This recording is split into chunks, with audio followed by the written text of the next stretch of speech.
Hello there and welcome to another tutorial video. Today we are going to be looking at Unit 16, which is also known as Melody Writing Part 2. And this helps to prepare for the first exam question on any of the Level 9 harmony exams that are prepared through the Royal Conservatory of Music.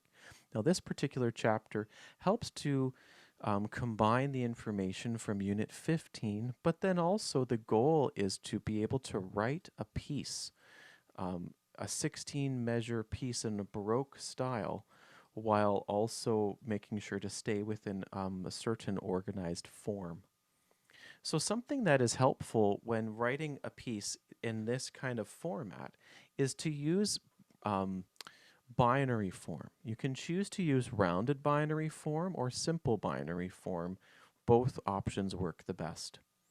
Now, depending on what type of question you will be given, of course, the important thing is to figure out and decide which dance type the piece is going to be in, because then that will help to know the stylistic characteristics that fit within the style or the way the form is written, and also how the rest of the melodies will be created too.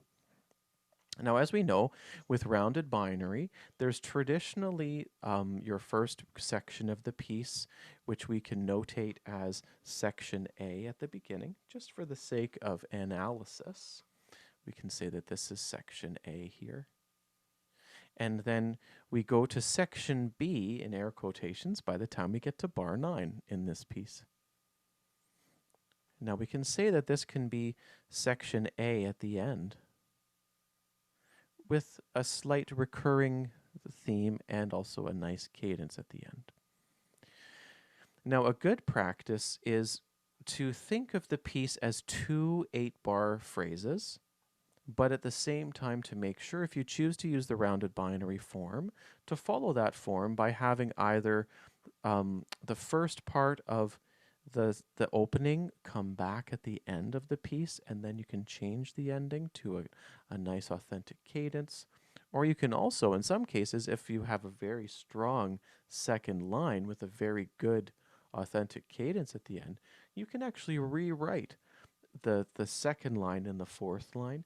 The only caveat being to make sure there are no systematic errors within your writing. It's very important to do that. The best practice that I would do sometimes is I would start off with a rounded binary or a parallel period at the end of the piece, but then slightly change the final 2 bars just to give a little bit of something different and fresh. Now, if we were to play the melody, we're in the scale of A major, and the melody for the first section sounds like this.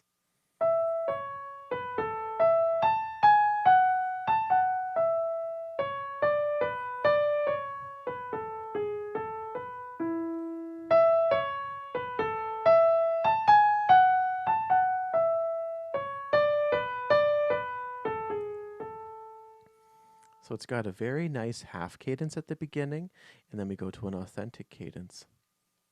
Here's line 3. Then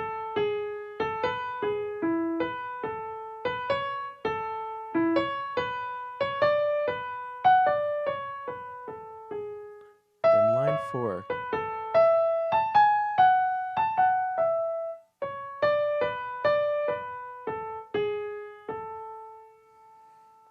With a very nice ending. So you can see how, in this particular case, the example here, bars 5 to 8, are the same as bars 13 to 16. Now, I'm not saying this is a tried and true only way to do it, but it's a successful way. If you choose to write a contrasting period, that's totally fine. If you also choose to use simple binary, where we have 2 contrasting sections, that also works very well as too. The outline in the book is actually a really surefire way to be successful. Mind you, the important thing is to make sure that some of the what we call housekeeping rules of writing music are also included.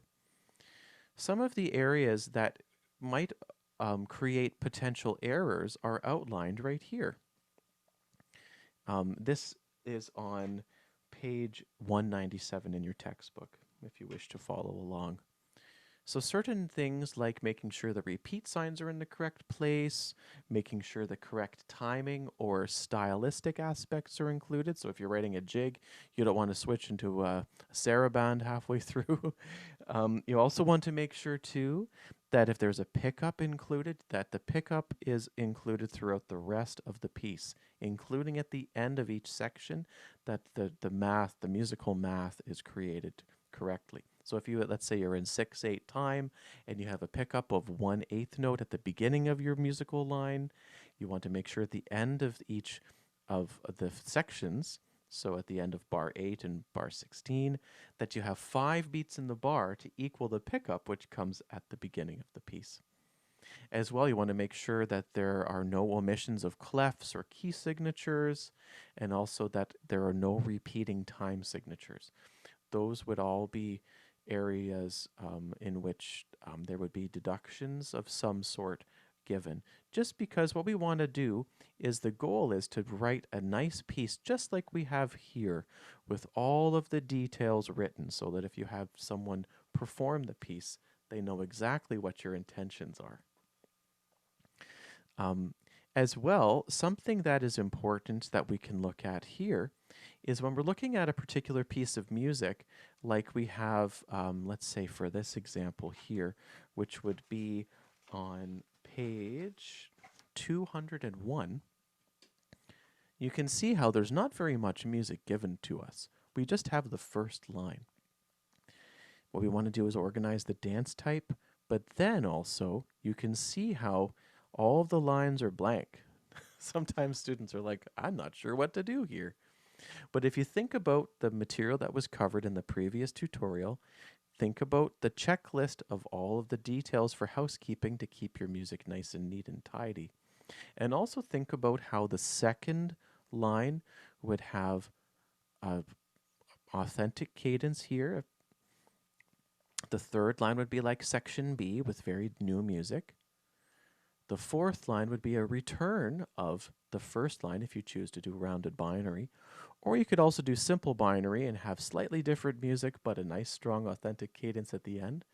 Then basically the framework and the blueprint of the piece already is starting to come together, and we haven't even written any notes yet. So by outlining your chords, outlining your musical line, making sure that things are nice and smooth with smooth voice leading and small leaps if needed, and also to make sure you have your melodic shape go towards your cadences. This actually is one of the more fun questions to answer on the exam because we have a little bit of creative liberty with what we can write. I do hope that this tutorial is helpful and also that you have some fun as you continue to master the skills that are necessary to learn new and exciting things that are given in this course. I look forward to seeing you for the next tutorial very soon. Thanks for watching, and take care for now.